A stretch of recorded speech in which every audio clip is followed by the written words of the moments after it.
اعوذ باللہ من الشیطان الرجیم، بسم اللہ الرحمن الرحیم۔ الحمد للہ رب العالمین، والصلاة والسلام علی سید المرسلین وخاتم النبیین، اما بعد۔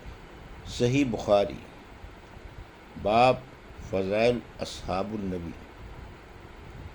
حدیث نمبر 3663، اردو ترجمہ۔ ہم سے ابو الیمان نے بیان کیا، انہوں نے کہا ہم کو شعیب نے خبر دی، ان سے زہری نے بیان کیا، انہوں نے کہا کہ مجھے ابو سلمہ بن عبد الرحمن نے خبر دی، اور ان سے حضرت ابو ہریرہ رضی اللہ عنہ نے بیان کیا کہ میں نے رسول اللہ صلی اللہ علیہ وسلم سے سنا، آپ نے فرمایا کہ ایک چرواہا اپنی بکریاں چرا رہا تھا کہ بھیڑیا آ گیا اور ریوڑ سے ایک بکری اٹھا کر لے جانے لگا۔ چرواہے نے اس سے بکری چھڑانی چاہی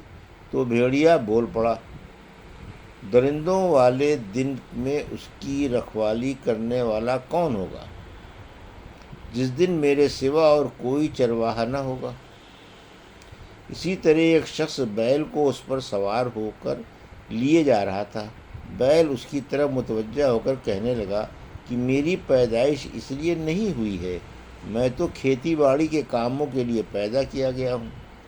وہ شخص بول پڑا، سبحان اللہ، جانور اور انسانوں کی طرح باتیں کرتے ہیں۔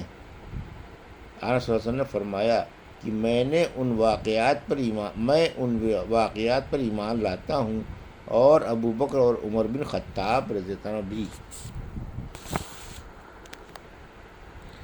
حدیث نمبر 3664، اردو ترجمہ۔ ہم سے عبدان نے بیان کیا، کہا ہم کو عبداللہ بن مبارک نے خبر دی، انہیں یونس نے، ان سے زہری نے بیان کیا، کہا مجھ کو ابن المسیب نے خبر دی، اور انہوں نے حضرت ابو ہریرہ رضی اللہ عنہ سے سنا، انہوں نے کہا کہ میں نے رسول اللہ صلی اللہ علیہ وسلم سنا، آپ نے فرمایا میں سو رہا تھا کہ خواب میں نے آپ کو ایک کنویں پر دیکھا جس پر ڈول تھا، اللہ تعالیٰ نے جتنا چاہا میں نے اس ڈول سے پانی کھینچا، پھر اسے ابن ابی قحافہ یعنی حضرت ابو بکر سے نے لے لیا، اور انہوں نے ایک یا دو ڈول کھینچے، ان کے کھینچنے میں کچھ کمزوری سی معلوم ہوئی،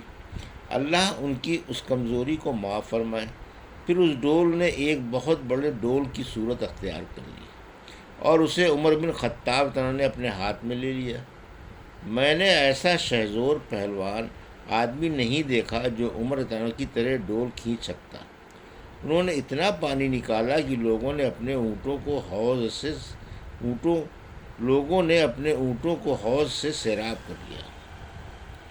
حدیث نمبر 3665، اردو ترجمہ۔ ہم سے محمد بن مقاتل نے بیان کیا، کہا ہم کو عبداللہ بن مبارک نے خبر دی، کہا ہم کو موسیٰ بن عقبہ نے خبر دی، انہیں سالم بن عبداللہ نے، اور ان سے حضرت عبداللہ بن عمر رضی اللہ عنہ نے بیان کیا کہ رسول اللہ صلی اللہ علیہ وسلم نے فرمایا، جو شخص اپنا کپڑا یا پاجامہ یا تہبند وغیرہ تکبر اور غرور کی وجہ سے زمین پر گھسیٹتا چلے تو اللہ تعالیٰ قیامت کے دن اس کی طرف نظر رحمت سے دیکھے گا بھی نہیں۔ اس پر حضرت ابوبکر صدیق رضی اللہ عنہ نے عرض کیا کہ میرے کپڑے کا ایک حصہ لٹک سکے گا؟ آن صلی اللہ علیہ وسلم نے فرمایا کہ آپ تو ایسا تکبر کے خیال سے نہیں کرتے، اس لیے آپ اس حکم میں داخل نہیں ہیں۔ موسیٰ علیہ السلام نے کہا، موسیٰ نے کہا کہ میں نے سالم سے پوچھا، کیا حضرت عبداللہ بن عمر رضی اللہ عنہ نے اس حدیث میں یہ فرمایا تھا کہ جو اپنی ازار کو گھسیٹتے ہوئے چلے؟ تو انہوں نے کہا کہ میں نے تو ان سے یہی سنا کہ جو کوئی اپنا کپڑا لٹکائے۔ حدیث نمبر 3666، اردو ترجمہ۔ ہم سے ابو الیمان نے بیان کیا، انہوں نے کہا ہم سے شعیب نے بیان کیا، ان سے زہری نے بیان کیا، انہوں نے کہا کہ مجھے حمید بن عبد الرحمن بن عوف نے خبر دی، اور ان سے حضرت ابو ہریرہ رضی اللہ عنہ نے بیان کیا کہ میں نے رسول اللہ صلی اللہ علیہ وسلم سے سنا، آپ نے فرمایا کہ جس نے اللہ کے راستے میں کسی چیز کا ایک جوڑا خرچ کیا، مثلا 2 روپے، 2 کپڑے، 2 گھوڑے اللہ تعالیٰ کے راستے میں دیے، تو اسے جنت کے دروازوں سے بلایا جائے گا کہ اے اللہ کے بندے ادھر آ، یہ دروازہ بہتر ہے۔ پس جو شخص نمازی ہوگا اسے نماز کے دروازے سے بلایا جائے گا، جو شخص مجاہد ہوگا اسے جہاد کے دروازے سے بلایا جائے گا، جو شخص اہل صدقے میں سے ہوگا اسے صدقے کے دروازے سے بلایا جائے گا، اور جو شخص روزے دار ہوگا اسے سیام اور ریان سیرابی کے دروازے سے بلایا جائے گا۔ ابو بکر تعالیٰ نے عرض کیا، جس شخص کو ان تمام ہی دروازوں سے بلایا جائے گا پھر تو اسے کسی قسم کا خوف باقی نہیں رہے گا، اور پوچھا کیا کوئی شخص ایسا بھی ہوگا جسے ان تمام دروازوں سے بھی بلایا جائے گا؟ یا رسول اللہ، آپ صلی اللہ علیہ وسلم نے فرمایا، ہاں، اور مجھے امید ہے کہ تم بھی انہی میں سے ہوگے اے ابو بکر۔ حدیث نمبر 3667، اردو ترجمہ۔ مجھ سے اسماعیل بن عبداللہ نے بیان کیا، ہم سے سلیمان بن بلال نے بیان کیا، ان سے حشام بن عربہ نے، ان سے عربہ بن زبیر نے، اور ان سے نبی کریم صلی اللہ علیہ وسلم کی زوج مطہرہ حضرت عائشہ رضی اللہ عنہا نے بیان کیا کہ آن حضرت صلی اللہ علیہ وسلم کی جب وفات ہوئی تو حضرت ابو بکر رضی اللہ عنہ اس وقت مقام سخ میں تھے۔ اسماعیل نے کہا، یعنی اوالی کے ایک گاؤں میں آپ کی خبر سن کر حضرت ابو عمر رضی اللہ عنہ اٹھ کر یہ کہنے لگے کہ اللہ کی قسم رسول اللہ صلی اللہ علیہ وسلم کی وفات نہیں ہوئی۔ حضرت عائشہ رضی اللہ عنہا نے کہا کہ حضرت عمر رضی اللہ عنہ نے کہا، حضرت عمر رضی اللہ عنہ کہا کرتے تھے کہ اللہ کی قسم اس وقت میرے دل میں ہی خیال آتا تھا اور میں کہتا تھا کہ اللہ آپ کو ضرور اس بیماری سے اچھا کر کے اٹھائے گا، اور آپ ان لوگوں کے ہاتھ اور پاؤں کاٹ دیں گے جو آپ کی موت کی باتیں کرتے ہیں۔ اتنے میں حضرت ابو بکر رضی اللہ عنہ تشریف لے آئے اور اندر جا کر آپ کی لاش مبارک کے اوپر سے کپڑا اٹھایا، بوسہ دیا اور کہا، میرے باپ اور ماں آپ پر فدا ہوں، آپ زندگی میں بھی پاکیزہ تھے اور وفات کے بعد بھی، اور اس ذات کی قسم جس کے ہاتھ میں میری جان ہے، اللہ تعالیٰ آپ پر 2 مرتبہ موت ہرگز طاری نہیں کرے گا۔ اس کے بعد آپ باہر آئے اور عمر رضی اللہ عنہ سے کہنے لگے، اے قسم کھانے والے، ذرا تأمل کر۔ پھر جب حضرت ابو بکر رضی اللہ عنہ نے گفتگو شروع کی تو حضرت عمر رضی اللہ عنہ خاموش بیٹھ گئے۔ حدیث نمبر 3668، اردو ترجمہ۔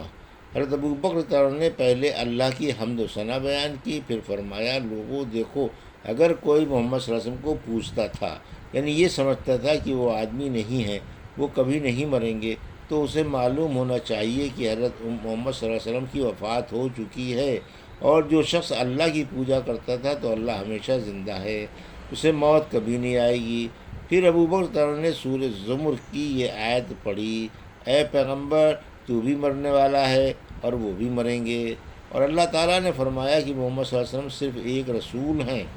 اس سے پہلے بھی بہت سے رسول گزر چکے ہیں، پس کیا اگر وہ وفات پا جائیں یا انہیں شہید کر دیا جائے تو تم اسلام سے پھر جاؤ گے؟ اور جو شخص اپنی ایڑیوں کے بل پھر جائے تو وہ اللہ کو کوئی نقصان نہیں پہنچا سکے گا، اور اللہ عنقریب شکر گزار بندوں کو بدلہ دینے والا ہے۔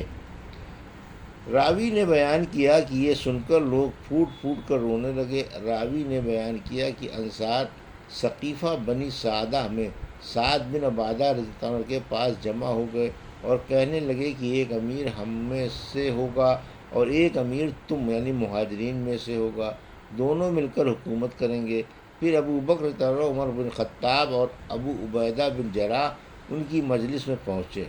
عمر رضی اللہ عنہ نے گفتگو کرنی چاہی، لیکن حضرت ابو بکر رضی اللہ عنہ نے انہیں خاموش رہنے کے لیے کہا۔ عمر رضی اللہ عنہ کہا کرتے تھے کہ اللہ کی قسم، میں نے ایسا صرف اس وجہ سے کیا تھا کہ میں نے پہلے ہی سے ایک تقریر تیار کر لی تھی جو مجھے بہت پسند آئی تھی، پھر بھی مجھے ڈر تھا کہ ابو بکر رضی اللہ عنہ کی برابری اس سے بھی نہیں ہو سکے گی۔ آخر حضرت ابو بکر رضی اللہ عنہ نے انتہائی بلاغت کے ساتھ بات شروع کی۔ انہوں نے اپنی تقریر میں فرمایا کہ ہم قریش امرا ہیں اور تم جماعت انصار وزراء ہو۔ اس پر حضرت حباب بن منظر رضی اللہ عنہ بولے کہ نہیں، اللہ کی قسم، ایسا نہیں ہونے دیں گے، ایک امیر ہم میں سے ہوگا اور ایک امیر تم میں سے ہوگا۔ حضرت ابو بکر رضی اللہ عنہ نے فرمایا کہ نہیں، ہم امرا ہیں، تم وزراء ہو۔ وجہ یہ ہے کہ قریش کے لوگ سارے عرب میں شریف خاندان شمار کیے جاتے ہیں، اور ان کا ملک یعنی مکہ عرب کے بیچ میں ہے، تو اب تم کو اختیار ہے یا تو عمر سے بیعت کر لو یا ابو عبیدہ بن جراح سے۔ حضرت عمر رضی اللہ عنہ نے کہا نہیں، ہم آپ سے ہی بیعت کر دیں گے، آپ ہمارے سردار ہیں، ہم میں سب سے بہتر ہیں، اور رسول کریم صلی اللہ علیہ وسلم کے نزدیک آپ ہم سب سے زیادہ محبوب ہیں۔ عمر رضی اللہ عنہ نے ان کا ہاتھ پکڑ لیا اور ان کے ہاتھ پر بیعت کر لی، اور پھر سب لوگوں نے بیعت کی۔ اتنے میں کسی کی آواز آئی کہ سعد بن عبادہ کو تم لوگوں نے مار ڈالا۔ عمر رضی اللہ عنہ نے کہا انہیں اللہ نے مار ڈالا۔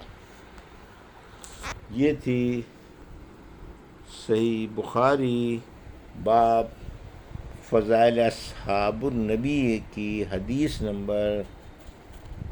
3663 سے 3668 کا اردو ترجمہ جو ابھی آپ نے سماعت فرمایا۔ اللہ سے دعا ہے کہ اللہ ان حدیثوں کی ہمیں صحیح سمجھ عطا فرما اور ان پر عمل کرنے کی توفیق عطا فرما۔ آمین یا رب العالمین۔